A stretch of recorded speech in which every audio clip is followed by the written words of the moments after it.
मी जैन शरीफ शेख राजरोज विश्वविद्यालय कर्जत येथे वर्ग 9 शिकत आहे. मी आमच्या शाळेतून दिलीप बर्वे यांचे एअर इंडियाचा राजा जे.आर.डी. टाटा हे पुस्तक वाचले आहे.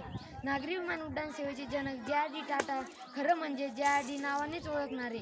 नाव किती समर्पक. जहांगीर म्हणजे जग जिंकणारा. जे.आर.डींचा ध्यास विमान उडवणेच होता.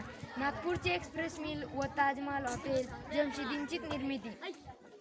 त्यांना इन्स्टिट्यूट ऑफ सायन्स संस्थेची कल्पना प्रत्यक्षात आणण्यासाठी त्यांना ब्रिटिश सरकारसोबत झगडावे लागले, परंतु त्यांचे स्वप्न साकार झाले नाही. आर.डींचा जन्म 1856 मध्ये नवसारीला झाला. त्यांनी मुंबईला डिग्री घेतली. ते मद्रासला गेले, परंतु घरच्या व्यापारात लक्ष घालण्यासाठी परत आले.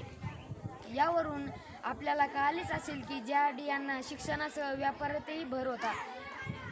त्यांनी डिग्री घेऊन मद्रासला गेली होती, परंतु व्यापारात त्यांच्या वडिलांच्या व्यापारात लक्ष देण्यासाठी ते मद्रासला आले. त्यांनी 3 मे 1929ला त्यांनी ट्रेनरबरोबर ट्रेनिंग घेतली. त्यानंतर त्यांना A1 लायसन्स परवाना मिळाला. 2 वर्षांच्या अथक प्रयत्नांनी त्यांचे स्वप्न साकार झाले. त्यांनी स्वतःचे विमान घेण्यासाठी ते तातडीने लंडनला आले. एक विमान पुढे पाठवून दिले व दुसरे विमान स्वतः चालवण्याचे ठरवले.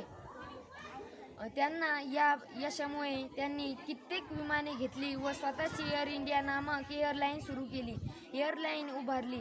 इंजिनिअरिंग अर्धवट सोडावे लागूनही एक हौशी वैमानिक जे.आर.डी. पुढील 25 वर्षात एअर इंडिया निर्माण करून ती जागतिक कीर्तीची बनवतात.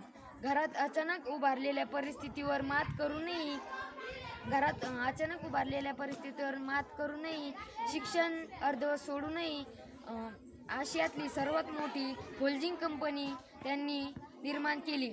असंच यश प्राप्त करताच त्यांचा मृत्यू 29 नोव्हेंबर 1993 रोजी झाला. धन्यवाद.